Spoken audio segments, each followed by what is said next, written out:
the next game we got is Tampa and Carolina, and Oh, that was I have the picks here, sir. I have the picks. oh. By the way, you'll be very excited to hear the results of overall how well we did in our picks. Obviously, because there were 14 games on the block. Now then, I believe I had the Buccaneers, did I not? Yes, I did.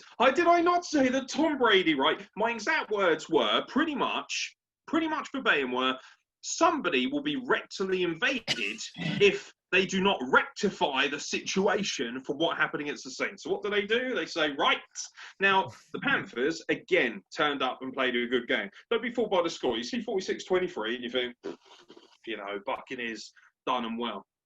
It was a very close game until about the fourth quarter, and then the Buccaneers did what they did best, which is get to the quarterback.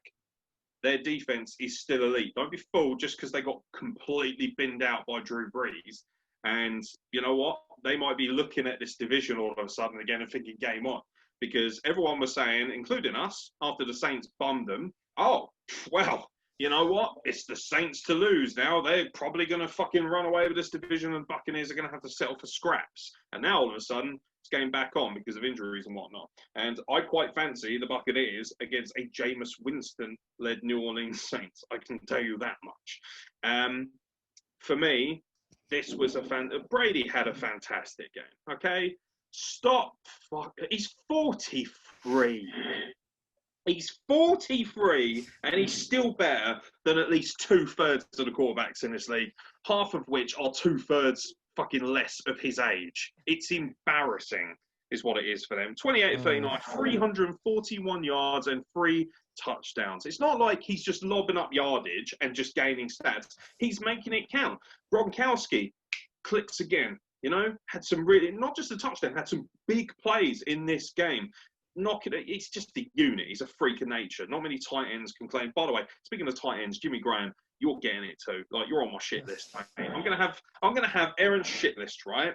And I'm gonna fucking put up a graphic here soon once, dickhead over here works out actually how to edit properly.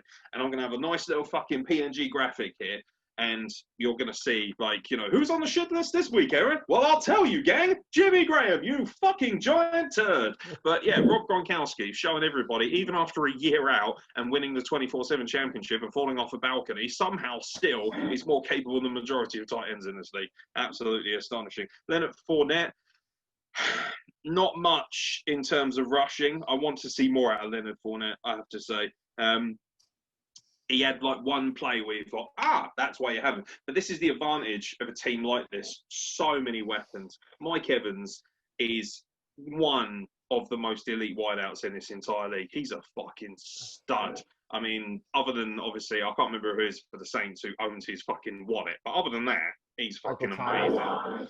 Ronald Jones II, 192 yards rushing. All right, Ronald. Having a good day, are we, bruv? Getting a bit angry, are we, Ronald? Crikey almighty. You want to speak to your fucking mate Ronald McDonald, bruv, and settle down and have a few carbs. My Lord. He just went ballistic. I was watching this and I was just sitting there really smuggling. There's that fantastic gif from Star Trek of Data and he's going, And it's like, smug mode activated. I was just sitting there going, fucking told you. I am basically a closet Bucs fan this season. I've picked the Bucs as my NFC favourites, and this game just pretty much reinforced it. I was disappointed after that Saints game, but I said, this is Brady. This is a high IQ quarterback. This is, whether you like it or not, it's the greatest quarterback of all time. This was a great performance. By the way, not many people are going to mention it in reviews, but Teddy Bridgewater and the Carolina Panthers look great. I particularly love the link-up between, I believe his name's Moore, is it? DJ Moore. DJ Moore and Teddy Bridgewater have an amazing link up between the two of them. Reminds me a little bit of Rodgers and Devontae Adams, just kind of like this telepathic link. Like he closes his eyes and throws the ball and it magically finds its way to Moore. He had a great game. He really did for Carolina. 96 yards off of just 4 receptions is insane. Go off, mate. No, I was very impressed. Their rushing game is going to need some work though, and that was evident in this game. Their biggest rusher was Mike Davis, 32 yards off the 7 carries. That's not good enough. If you're going to rely solely on wideouts, you need probably 2 elite ones. And that's something that, look at Brady's team, look at the weapons. And that's the difference between him and the Panthers, because Teddy Bridgewater is a fairly comparable quarterback when he goes off. That being said, he took a really nasty knock after he got sacked. When they finally got to him, they sacked him. After it was Jason Pierre-Paul, who, by the way, had a fantastic game as well. He really went off as well. Had an interception, had a sack. I think he might have had two, actually. I don't know if I'll write it down, actually. Let me have a look. I normally save it all here. It's somewhere around here. Ronald Jones, Panthers Morris, fantastic. Yeah, Pierre-Paul gets an interception and a sack. Had a whopper game, and that's bearing in mind he's only really got one hand. So that's quite impressive. Stay away from the fireworks, bro. I know it was only a couple of weeks ago, wasn't it? So he's doing well out there. But yeah, a year ago. What struggled off that. Walker came in for him. Some people might recognise Mr. Walker. I certainly did, because I was quite a keen fan of watching the XFL just because I wanted some more football. And this young man looked very impressive in the XFL. I know it's the XFL, and I know it's shit in comparison and blah, blah, blah. But do you know what? There were a few players who shined from there, and he was one of them. And he's come in, and it looks like he might be starting. That being said, according to Ian Rappaport again, the quarterback, Teddy Bridgewater, had an MRI later that night. No damage to the ACL was revealed. So fingers crossed it's a minor injury, and he could still play next week. Basically what had happened, I've got it written down here. Carolina broke the huddle for a 3rd and 4 with 5.5 minutes remaining in regulation. Jason Pierre-Paul sacked him for a 5-yard loss. Bridgewater was injured on the play and left the game to be attended to in the blue medical tent. Former XFL star PJ Walker entered the game at quarterback. Walker played for Matt Rule at Temple, by the way. So yeah, interesting. But, you know, the big story here is Bucs rebound nicely against a divisional rival as well. Look out for their rematch with the Saints. That could be quite naughty. I want to see them play each other in the playoffs. I think it'd be amazing. Right. They ran into each other in, like, you know, the NFC Championship game. Saucy. Yeah. Christian McCaffrey, they're saying that he might play in a few weeks, which that's a big hit. That should have rushed him back. Oh, they did. And then it looks to me like they rushed him back too much. Yeah. And, you know, it's just it sounds like it's a reoccurrence. You know, and the thing is, like I say, you know, their rushing game, I mean, there you go. That's exactly it. Without McCaffrey, they haven't got a rushing game. And they're going to need one if they want to get out of this division, because the Saints, even when Drew Brees retires, you know, because the thing is, right, if you're the Panthers, you're sitting there thinking, we've got Bridgewater, right?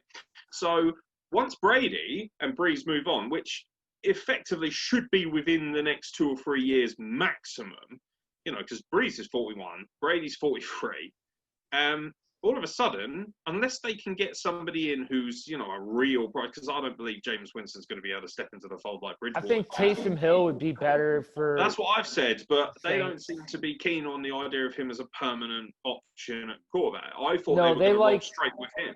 They like Taysom as like that tight end.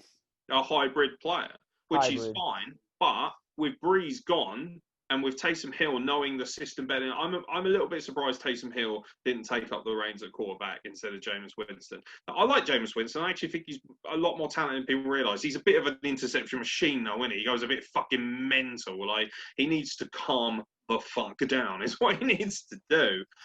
He would have actually been a really good... If you could have... The thing is, right, I don't like this. It's a mentality, isn't it, in the NFL? The quarterback, you've lost him if you replace him. And I don't think that's necessarily true. And it doesn't have to be true if you are good enough in head coaching. And just think about it. If Jameis Winston had stayed at Tampa Bay, he would have been under the wing of Tom Brady, who would have introduced more intelligent facets to his game. Because the problem with Jameis Winston is not anything to do with his athleticism. He's got a great arm. He's a decent runner. He's a bit of a stud, actually, this kid. But he's just got a wild head on him, and he can't relax. And someone like Brady would have been like, right, sit down. You know, class is now in session. He would have fucking really invested a lot of his time and knowledge in him, because Brady's that kind of guy. By the way, Antonio Brown didn't do a great deal, but looked, you know, capable. And again, it's another weapon, and he looks hungry, and he looks ready to go. He'll be gone. Is he done as well now? He's going to be gone. Apparently, before he joined the Buccaneers, he got into some shit and wrecked a bike and a camera, and is now just get in the bin. You're done. Whatever. That's all we'll say about that. And that's done. That's a shame. Either way, they've got shitloads of weapons. They don't have to worry about that. Mike Evans, Absolutely. stud. But yeah, I think, I mean, we'll talk about James Winston in a bit anyway, because we're about to talk about the sack, so that's fine. But this is a good result for the Buccaneers. Good rebound, and they can strengthen up. And yeah, I still think they're one of the most dangerous threats in the NFC. Oh, I do too. The only other team that I could see challenging them is Arizona. Yeah. But creamy goodness ahoy! Oh, not quite yet, my friend. Get on with it. We've got Denver